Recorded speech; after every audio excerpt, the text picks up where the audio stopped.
have tried to reconnect to your feminine energy and have felt overwhelmed, discouraged, or like you were just doing it wrong, this video is for you. Femininity doesn't respond to pressure. It responds to safety. If you are new here, hi, my name is Marissa Linnell, and on this channel we talk a lot about femininity, motherhood, and all good things, okay? If either of those things interest you, please be sure to hit the subscribe button. In the last two videos, we talked about how femininity has changed and the habits that quietly block it. But once you become aware of that, the automatic next question is, okay, now what? So today, I want to talk about what actually helps feminine energy come back. Not dramatically, not overnight, but gently. This is about rebuilding, not reinventing. So let's talk about it.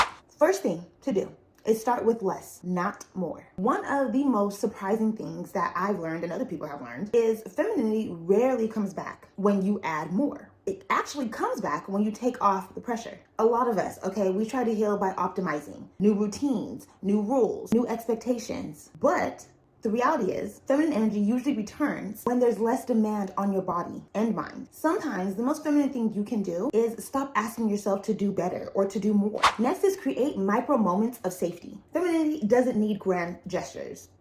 No matter what you may think, it does not. It needs safety. Your body doesn't need your entire life to change. It just needs small moments where it can stop bracing itself. Safety can be letting a moment be quiet, or choosing not to over-explain yourself, or sitting down without multitasking, which is something that I am learning to do. And I absolutely love it. I am naturally a multitasker, naturally a habit stacker, but I've learned that I don't always have to multitask. Like when I sit down to watch a movie and or a show, it's okay to just sit down and watch that movie and or show, and that's it. Those micro moments tell your nervous system how and when to soften. It says, I am allowed to soften. Next is let your body lead, not your mind. A lot of women try to think their way back into femininity, but feminine energy lives in the body, not in the mind. When you start listening instead of pushing, that's when reconnection begins. Sometimes it's as simple as noticing tension, changing posture, or my newfound favorite, honoring hunger or rest. Recently, I have reconnected with rest. I used to use rest as a reward, right? A reward for being productive. Though I do understand the concept of that and why we do that, our feminine energy really does suffer when we do that. When I lack rest and I choose being productive over just listening to my body and resting, I actually do feel very masculine. And it's because I'm in survival mode, just trying to get through, right? Again, feminine energy lives in the body. In order for us to tap into that energy, that's what we have to lead with, right? Your body. What does your body need? Trust between you and your feminine energy build when your body realizes that you are listening to it, that you are listening again. Next is building consistency, not intensity. One of the biggest mistakes is thinking that something has to be intense. Femininity doesn't respond to all or nothing effort. It responds to consistency, small, repeatable care. I used to think that I needed big resets, right? Big resets to make a difference. But what actually changed things was doing small things daily without intensity. So I'll use an example that's very, very mainstream, something that we all talk about, and I'm sure you've heard it plenty of times, especially if you are watching femininity videos, personal development videos, any type of videos like that, okay? The morning presence, right? Everyone's telling you to have a morning presence, right? Everyone tells you how important it is to have a morning presence. So what we do, and I'm using me as an example because I've been there. So what we do is, okay, we tell ourselves we're going to wake up an hour earlier, whether that be 6, 5, 4 a.m. Okay, so we're going to wake up an hour early. In that hour, we're going to journal, we're going to meditate, we're going to stretch, we're going to drink that hot lemon water. All is going to be well, okay? I'm going to tell you something. That's going to last about 3 days, okay? Because then after 3 days, burnout is going to settle in, and then you're going to get some guilt. You aren't the woman that you want to be. Okay, so now you're full of guilt because you couldn't complete a simple task of waking up an hour early and doing all these things. I've been there. So that's the intensity version, right? The intensity of it all. Now, the consistency version is where things really start to shift. This is a version that I started with, and it's helped me become who I am today. So the consistency version. Sit with your coffee uninterrupted for 2 minutes.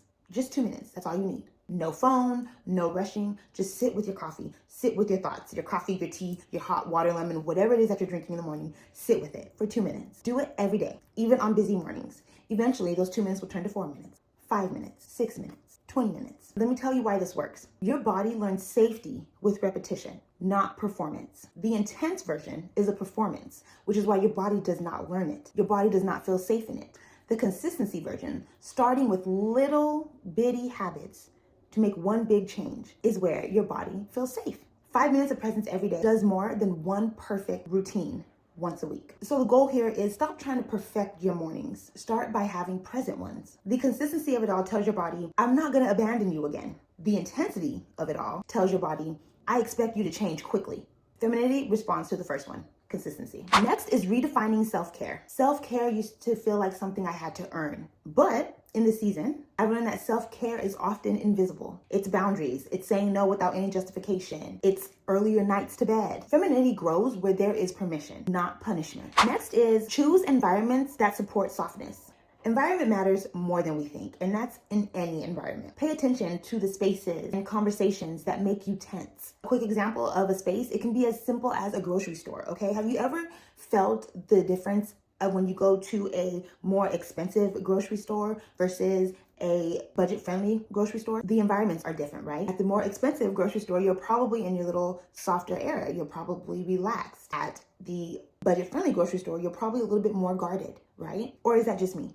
Or what about conversations that make you feel tense or drained or exhausted? If you are always guarded, it is hard to soften. Femininity doesn't need perfection. It just needs respect, space, safety. Next is let femininity be internal first. And we've talked about this a lot, and I'm probably gonna talk about it a lot more in these videos because I think this is probably the biggest takeaway that we need to take from these femininity videos. One of the biggest shifts is stop performing femininity. Femininity isn't something that you act out, okay? It is a feeling, okay? Something you feel. When your inner state becomes calmer, more supported, the external expression follows naturally. You don't have to prove softness. You just live from it. If you've been feeling disconnected, I hope this video gave you some permission to stop forcing and just start listening. Start listening to your body. This is the kind of femininity that we will be talking a lot more about. Not performative, not pressured, deeply embodied. In the next few videos, we're going to go deeper into things like maintaining your feminine energy in everyday life, navigating relationships without hardening, and how softness and strength actually coexist. Again, femininity isn't something that you achieve, okay? It's something that you come home to. And if you are in the season of rebuilding, you are not behind. You are right on time. You are becoming. If this video resonated with anyone out there, please sound off below and let me know. Let me know which things that you are actually going to work on to help rebuild your feminine energy. Thank you so much for tuning into today's video. Please be sure to like, comment, share, and subscribe to this channel. And until next time, smooches. Baby, you don't know what you do to me. Between me and you, I feel like chemistry.